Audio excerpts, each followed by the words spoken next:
네, 최광현 전도사입니다. 오늘은 35과 제목이 불황을 극복하는 삶의 비결 이렇게 되어 있는데 사실 하박국서의 이야기입니다. 아마도 하박국서의 그 3장 마지막 부분 이제 이것 때문에 제목을 이렇게 잡았는지는 모르겠습니다. 이해가 안 되는 제목인데 사실은 하박국서와 불황, 경제 불황이 무슨 관계가 있는지 사실은 제가 조금 이해가 안 됩니다. 자, 그 이유를 오늘 말씀 전하면서 한번 살펴보겠습니다. 하박국의 가장 중요한 핵심 쟁점은 이겁니다. 그 주제는 하나님과 논쟁한 선지자라는 부분에 있어서 하박국이 아주 특이한 선지자죠. 다 뭐 나훔이나 이제 뭐 요나나 다 특별한 부분들이 다 있는데 하박국 하면은 하나님과 논쟁한 선지자다. 그러니까 여러분들이 이건 기억해 주셔야 합니다. 악인이 의인을 삼키고 그가 여러 나라를 멸망시키는 게 옳습니까? 하나님께 따진 사람이에요. 그러니까 선지자치고는 굉장히 특이한 사람이죠. 자, 구약 성경 안에 있는 모든 예언서들 같은 하나님으로부터 받은 말씀을 전달하면서도 각각 특유의 메시지를 담고 있죠. 하박국서가 담고 있는 가장 흥미롭고도 중요한 내용은 악인이 승승장구하면서 의인이 오히려 고난을 당하는 상황에 대해 하박국이 하나님의 답변을 구한 것이고 하나님께서 이에 답변하시자 하박국이 기도의 노래, 즉 시로 응답한 것입니다. 어떤 점에서는 욥기와도 유사한 부분들이 있습니다. 그런데 욥기는 개인의 차원의 고난이라 한다면 하박국은 집단, 즉 사회, 나라, 국가, 그러니까 이런 어떤 사회적인 차원이에요. 그러니까 그 부분에 있어서 욥기랑 상당히 이제 다른 부분도 있습니다. 자, 일단 한번 살펴보시겠습니다. 자, 선지자 하박국에 관해서 알려진 정보는 별로 없습니다. 그의 이름 하박국 좀 이름이 우리한테는 좀 이상하게 그러니까 좀 웃기게 들리는데 하박이라는 이제 그런 단어에서 유래한 이름입니다. 아마도 이제 그 그러니까 히백이라는 게 이제 포옹을 하다라는 뜻인데 포옹을 받은 자라는 이제 그런 의미가 있는 것 같습니다. 그 외에는 그 어디 출신인지 직업 어떤 집안 출신, 소속 지파가 어딘지 이런 거 하나도 몰라요. 자, 다만 그가 주전 7세기 말 아수르가 멸망하고 바벨론이 급부상하던 7세기 말경, 그러니까 바벨론의 1차 유다 침공 전에 유다 왕국에서 활동한 선지자였다라는 것. 그 정도는 우리가 알 수 있습니다. 그러면 어떻게 알 수 있느냐? 갈대아 사람이라고 이제 부르는 그 바벨론 군대가 쳐들어올 것임을 예고하고 있는 그 부분이 있어요. 그 하박국 1장 6절부터 11절 이제 이 부분인데 이걸로 보아서 바벨론 군대의 이제 침공이 임박한 그런 시점에서 이제 이것이 기록된 것 같습니다. 다만 그 유다 왕국이 멸망하기는 전이에요. 그러니까는 유다 왕국이 멸망하기 직전의 상황인데 아직 바벨론 군대가 쳐들어오진 않았지만 이제 그 침공이 임박한 그런 시점. 그래서 주전 7세기 말경으로 이제 보통 보고 있습니다. 나중에 다시 얘기를 하기로 하고, 자, 하박국이 무슨 얘기를 했느냐? 일단 하박국은 이스라엘 백성들을 향하여 하나님의 말씀을 대언하고 전한 것이라기보다는 일단 내용상으로는 하나님께 질문을 던지고 논쟁을 걸고 따져 물은 그런 선지자였습니다. 그 부분에 있어서 굉장히 특이한 거죠. 그러면 그 사람이 이 선지자가 뭐에 대해서 이제 하나님께 따져 물은 것이냐? 왜 이 사회에 정의가 없는지 불만을 토로했다 이겁니다. 좀 희한하게 들리죠? 그 사회를 아예 포악한 이방 민족의 밥이 되게 하시겠다. 이제 나중에 이렇게 했는데요. 자, 그러니까 보겠습니다. 왜 우리 사회에 정의가 없는지, 하나님께서 왜 이런 상황을 방치하시는지, 이거 하나님 잘못하시는 거 아닙니까? 이렇게 따졌어요. 자, 그랬더니 답변이 되게 황당하고 당혹스러운 그런 이제 답변이 나와요. 일단 한번 보겠습니다. 하박국은 하나님께 불만이 많았던 선지자였습니다. 이스라엘 사회 안에 강포와 죄악과 폐역과 겁탈과 변론, 분쟁이 넘치고 율법이 해이해지고 정의라는 것이 도대체 눈 씻고 찾아볼 수 없는 그런 상황이었다 이겁니다. 일반적으로 선지자라 한다면 이런 상황 속에서 이스라엘 백성의 죄악을 꾸짖고 회개를 촉구하고 이런 게 정상이었겠죠. 지금까지 우리가 보아온 모든 선지자들 대부분 다 그랬잖아요. 자, 그런데 하박국은 전혀 달랐습니다. 백성들을 꾸짖는다는 생각하지 않고 오히려 하나님께 따져드는 겁니다. 그러니까 왜 이런 불이한 상황을, 왜 정의가 사라지고 정말 이와 같은 죄악과 폐역, 겁탈 이런 게 막 이제 관영한 이런 사회에 왜 이런 걸 방치하시냐? 왜 우리 이렇게 내버려 두시냐? 이렇게 당돌하게 묻습니다. 그의 이 질문 속에는 우리 사회 안에 악이 넘치는 것은 하나님께서 이렇게 방치하신 것이고 이거 하나님 잘못 아니냐? 이런 의식이 깔려 있다라는 것이었습니다. 의외로 세상에는 이렇게 생각한 사람 꽤 많습니다. 자, 하박국 1장 2절 4절입니다. 여호와여 내가 부르짖어도 주께서 듣지 아니하시니 어느 때까지리이까 내가 강포로 말미암아 외쳐도 주께서 구원하지 아니하시나이다. 어찌하여 내게 죄악을 보게 하시며 패역을 눈으로 보게 하시나이까. 여러분들 혹시 기도할 때 우리나라 우리 사회가 왜 이렇습니까? 하나님 왜 우리를 이렇게 악한 상황에 방치하고 놔두고 계십니까? 이 사회를 건강하게 만들어 주시옵소서. 혹시 이렇게 기도하시나요? 자, 어쨌든 겁탈과 강포가 내 앞에 있고 변론과 분쟁이 일어났나이다. 율법이 해이하고 정의가 전혀 시행되지 못하오니 이는 악인이 의인을 에워쌌으므로 정의가 굳게 행하여짐이다. 내가 속한 이 사회가 이렇게 부패하고 죄악이 관영하고 정의가 없다. 하나님 왜 우리를 구원해 주지 않습니까? 자, 이렇게 따져 부르는 하박국. 그리스 철학자 가운데 에피쿠로스라는 그런 학자가 있습니다. 신약 성경에도 나옵니다. 그 사도행전에도 나올 거예요. 에비규로, 성경에는 에비구로 이렇게 나올 겁니다. 흔히 쾌락주의자로 알려졌던 철학자였습니다. 주전 4세기, 3세기 사람이었고요. 그리스 철학자로서 이 사람은 사실상 무신론자였습니다. 신은 인정한 건 안 한 건 아닌데 신은 존재할지라도 인간 사회에 개입하지 않는다. 죽음 뒤에 신에 의한 인간의 심판 따위는 없으니까 인간은 신을 두려워할 필요 없다. 이런 주장을 했던 사람입니다. 그런데 이 사람이 그냥 그렇게 주장한 게 아니에요. 이유가 있습니다. 그가 이런 주장을 정당화하기 위해서 제시한 논리가 하나 있었습니다. 뭐냐? 그는 일단 이렇게 질문을 던집니다. 세상에 악이 존재하는가? 그러면 이 질문에 거의 99.99%의 사람들은 전부 고개를 끄덕이며 그렇다고 답하겠죠. 우리도 마찬가지입니다. 세상에 악이 존재하잖아요. 우리가 보고 있습니다. 그러면 그렇게 인정하면 이 사람은 또 묻습니다. 신이 존재한다면 왜 세상에 악이 존재하도록 내버려 둘까? 이렇게 묻습니다. 그리고 두 가지 가능성을 언급합니다. 신은 악을 방치하는 것인가? 이렇게 묻죠. 만약에 그게 사실이라면 그 신은 정의롭지 않은 것이다 이겁니다. 신이 악을 방치하는 것이라면 그 신은 과연 정의로운가 하는 것이에요. 두 번째, 만약에 신이 악을 방치하는 게 아니고 악의 문제를 해결하지 못하는 것이다? 그렇다면 그 신은 무능한 것이다. 이렇게 주장을 합니다. 따라서 그런 신은 우리가 섬길 필요가 없다. 이렇게 결론을 내려버리죠. 신이 존재할지라도 인간은 신을 섬기거나 두려워할 이유가 없다고 주장합니다. 왜? 악이 존재하는 한 신은 그 악을 방치하는 그런 같은 악한 신이거나 아니면 악을 쫓아내지 못하는 그런 무능한 신이거나 그러니까 우리가 왜 신을 섬겨야 하느냐 이런 식으로 주장한 겁니다. 자, 사실 하박국이 하나님께 던지는 질문, 한참 후대의 철학자 에피큐로스가 던진 질문과 본질적으로 동일하다고 볼 수 있습니다. 하박국은 이미 그보다 200여 년 전 앞서서 악의 문제에 대한 상당히 철학적이고도 신학적인 문제를 하나님께 제기했던 것이죠. 자, 그런데 이 문제 제기에 대하여 하박국이 따져드니까 하박국이 막 왜 나한테 답변 안 하십니까? 답변해 주세요. 하십시오. 막 이렇게 따져들었어요. 그랬더니 하나님 답변이 왔습니다. 뭐라고 답변했느냐? 오, 그래. 그래서 내가 이방 민족을 불러들여서 패역 무도한 너희 이스라엘을 심판하겠다. 이래 말씀하신 거죠.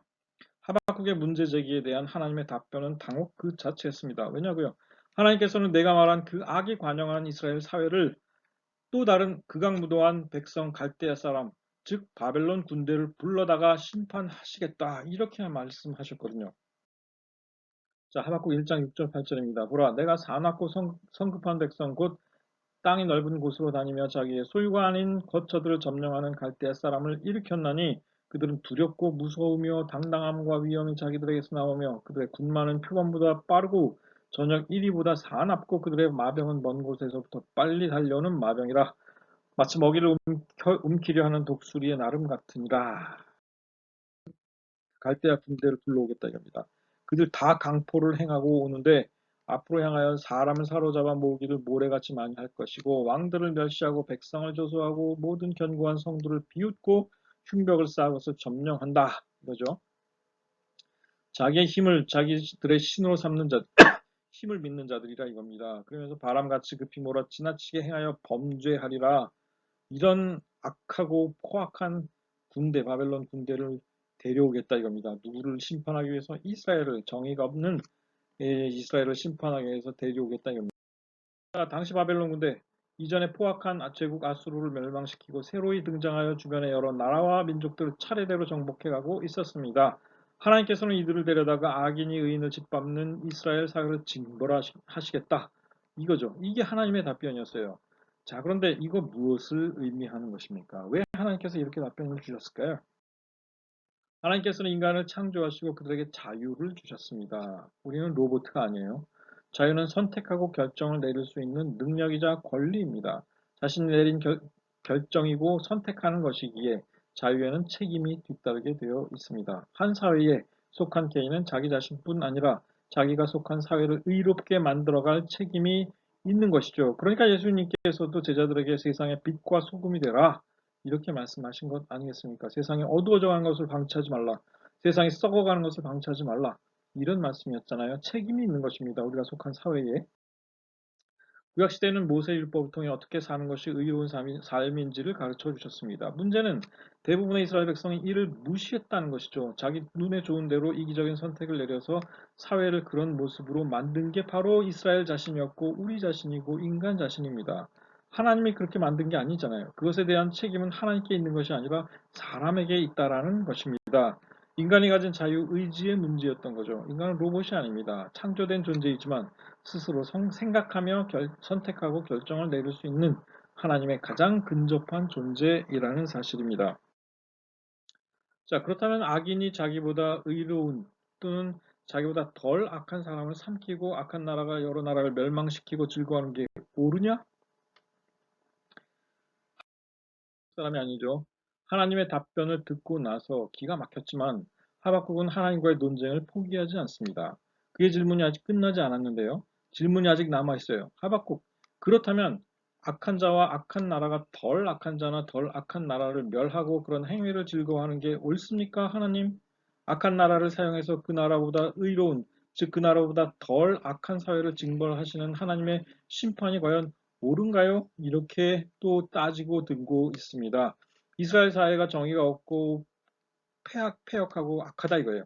그런데 그보다도 훨씬 더 남의 나라를 막 짓밟고 다 사람 죽이고 닥친 데 죽이는 포악한 바벨론 군대를 동원해서 이스라엘 그 정의 없다고 해서 이스라엘 사회를 멸망시키는 것이 과연 옳으냐 이걸 묻습니다. 하박국 1장 13, 14절의 내용이 바로 그것입니다. 악인이 자기보다 의로운 사람을 삼키는데도 잠잠하시나이까? 그다음에 그 이제 악한 자가 그러니까 여기는 바빌론 군대를 뜻합니다. 낚시로 모두 낚으며 그물로 잡고 낚시자 사람들을 다 낚아서 그가 그물을 떨고는 계속하여 여러 나라를 무자비하게 멸망시키는 것이 옳습니까? 바벨론 군대가 여러 나라들을 무자비하게 멸망시키는 게 과연 옳은 겁니까? 우리보다 그 군대를 동원해서 우리를 치신다 하니 이렇게 물습니다. 자, 그런데 생각해 보세요. 아브라함 시대에 아브라함, 하박국이 살던 시대보다 훨씬 오래전 사람입니다. 하나님, 아브라함도, 믿음의 조상 아브라함도 하나님께 따지고 묻고 막 그런 때가 있었어요. 소돔과 고모라를 멸망시키려 할 때 조카 롯이 거기에 있었습니다. 의인 아브라함, 하나님께 하박국과 비슷한 질문을 한 적이 있었죠. 그는 이렇게 물었습니다. 주께서 의인을 악인과 함께 멸하려 하시나이까? 그 성 중에 의인 50명 있으면 주께서 그것을 멸하시고 그 50 의인을 위하여 용서하지 아니하시리까? 이거 억울한 거 아닙니까 이거죠. 잘못된 거 아니냐 이겁니다. 주께서 이같이 하사 의인을 악인과 함께 죽이시면 부당하오며 하나님 부당합니다. 이건 잘못입니다. 의인과 악인을 같이 하심도 부당하니이다. 세상을 심판하시는 이가 정의를 행하실 것이 아니니까 왜 세상을 심판하신다 하시면서 정의를 행하지 않고 계십니까? 대단히 정말 강한 어조로 하나님을 막 비난하듯이 아브라함도 이렇게 따지고 든 적이 있었습니다. 소돔과 고모라를 멸망시키시려 하셨을 적에요. 자, 하나님께서 악인들과 함께 의인들을 멸하시는 것이 과연 정의로우신 것이냐? 상당히 당돌한 질문이었죠. 자, 그런데 이때 하나님께서는 아브라함에게 양보하십니다. 처음부터 끝까지 계속 양보해요. 아브라함이 더 요구하지 못할 때까지 양보, 오케이, 그렇게 하겠다. 계속 양보했습니다. 자, 그런데 그 도시를 결국 멸망당했죠. 아브라함도 10명, 의인 10명까지 그 이상 더 나가지 못했습니다. 하나님의 기준으로 의인이 10명도 채 되지 않았던 거죠. 사실 소돔과 고모라는 의인이 없었습니다. 롯의 가족들은 특별히 피신할 수 있는 기회를 얻었죠.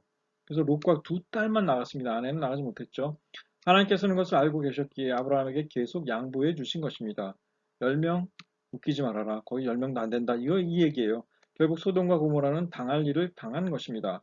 그래도 의문이 남습니다. 그럼 철없는 어린아이들은 과연 걔네들은 의인, 그러니까 걔네들 무슨 죄가 있을까? 거기에는 어린아이들 있었을 거 아니에요. 이런 질문이 떠오를 수 있습니다.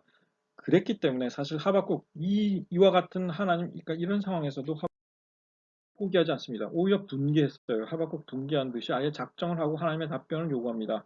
하박국 2장 1절입니다. 내가 내 파수하는 곳에서 서며 성루에 서리라.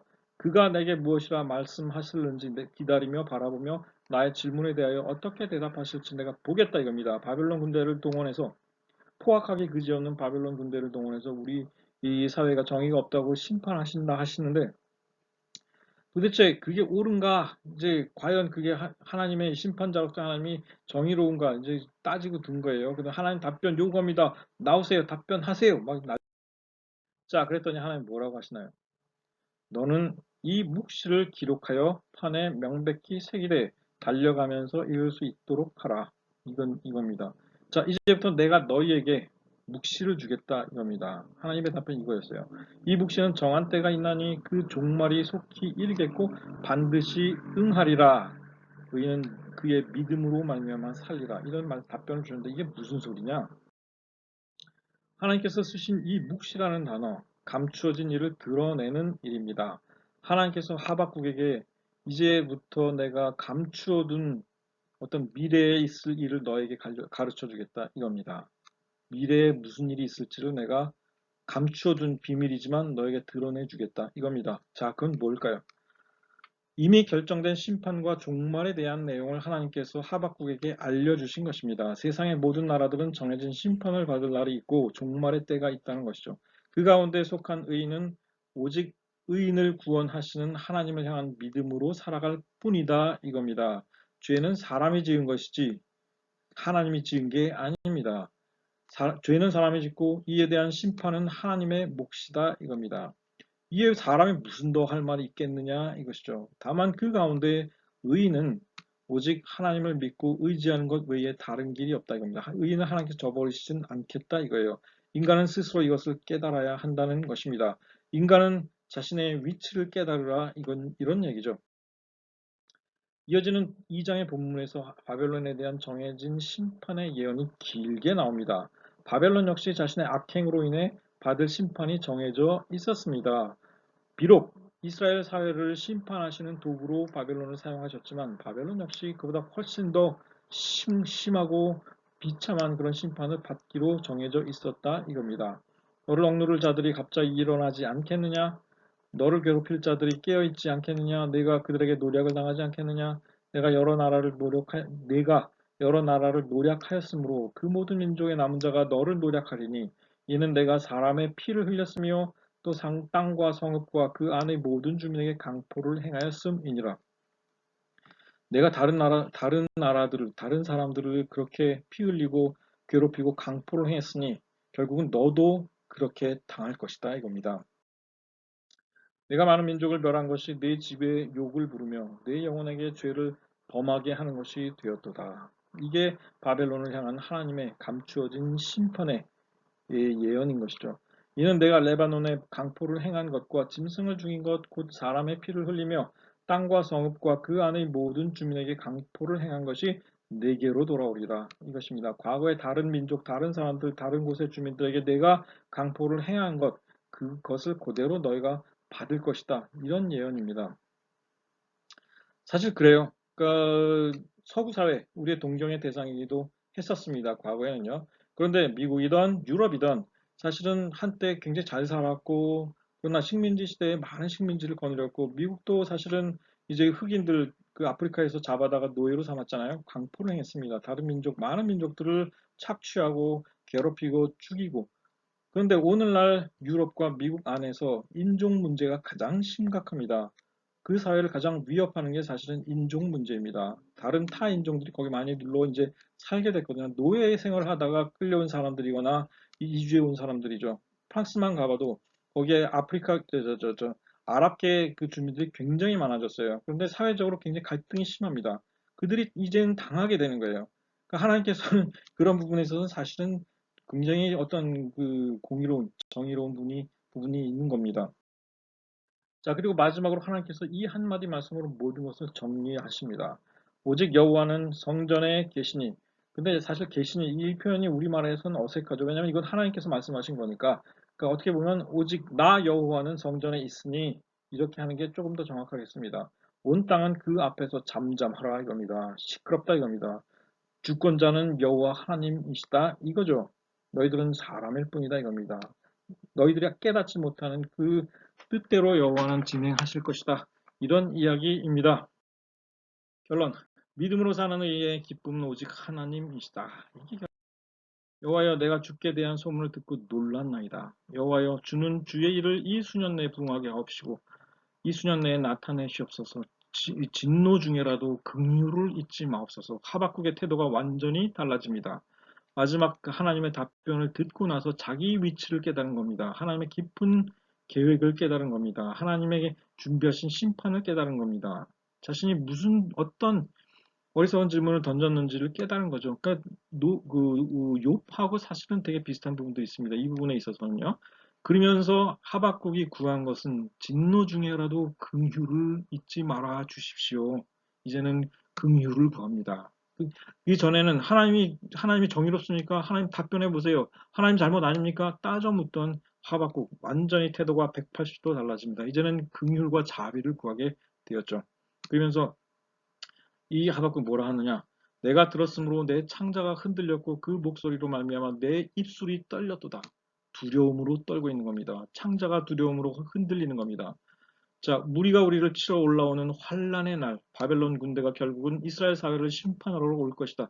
유다 왕국을 멸망시키러 올 것이다라는 사실을 하나님으로부터 듣고 나서 그거에 대한 두려움과 공포, 이제 이걸 알게 된 겁니다. 썩이는 것이 내 뼈에 들어왔으며 내 몸은 내 처소에서 떨리는도다. 하박국이 유다 왕국을 향한 하나님의 심판의 계획이 물러진 게 아니다라는 사실을 이제 알게 된 겁니다. 유다 왕국은 결국 바벨론에 의해 하나님의 심판을 받게 될 것이다라는 사실을 알게 된 거죠. 하나님의 답변 속에서 세상을 심판하시는 하나님의 존재를 깨닫게 된 하박국. 이제는 두려움에 놀라 긍휼을 구할 뿐입니다. 하나님께서 이스라엘을 향한 심판을 거두신 게 아닙니다. 그 환란의 날은 다가올 것입니다. 그것은 정해진 종말의 몫이고 그래서 하박국의 몸은 두려움에 떨리고 있습니다. 하박국 3장은 이 모든 것을 깨달아 알게 된 하박국이 노래로 하나님께 올린 기도입니다. 사실 이 기도 찬양은 다가올 미래에 대한 극단적인 두려움 속에 드린 것입니다. 자기가 속한 유다 왕국이 이제는 멸망할 거예요. 멸망이 다가오고 있습니다. 이와 같은 미래, 이와 같은 극단적인 두려움 속에서 드린 겁니다. 그런데 그 뒤에 나는 기뻐하고 즐거워하다 이런 것만 보고서 불황을 극복하는 비결, 뭐 이거는 정말 아니에요. 어쨌든 이럼에도 불구하고 그런 상황 속에서도 의인을 구원하시고 인도하시는 하나님께 대한 신뢰와 믿음, 그래서 이 상황 속에서도 기뻐할 수 있다라고 노래하는 겁니다. 그런데 정말 기뻐할 수 있는 상황이 아니잖아요. 당장 우리나라가 멸망할 것이다. 머지않아. 여러분 그런 상황이다 생각해 보세요. 그 비밀 나만 알고 있다 이겁니다. 자, 그런데 기쁨의 노래. 정말 이게 비록 무화과 나무가 무성하지 못하며 포도나무에 열매가 없으며 감람나무에 소출이 없으며 밭에 먹을 것이 없으며 우리의 양이 없으며 왜냐하면 다 뺏길 테니까 바벨론이 다 짓밟을 테니 다 가져갈 테니까 그래도 나는 여호와로 말미암아 즐거워하며 나의 구원의 하나님으로 말미암아 기뻐하리로다. 주 여호와는 나의 힘이시라. 어쨌든 믿음은 의인은 믿음으로 말미암아 살리다 이 말씀 하나만 믿고 이제 가겠다 이런 얘기입니다. 정말 즐거움 정말 기뻐함 이기보다는 그 극단의 상황에서도 결국은 의인은 믿음으로 말미암아 살 수밖에 없다라는 사실을 깨달은 거죠. 그 믿음을 가지고 하나님께서 의인을 구원하실 것이다. 이 말씀입니다.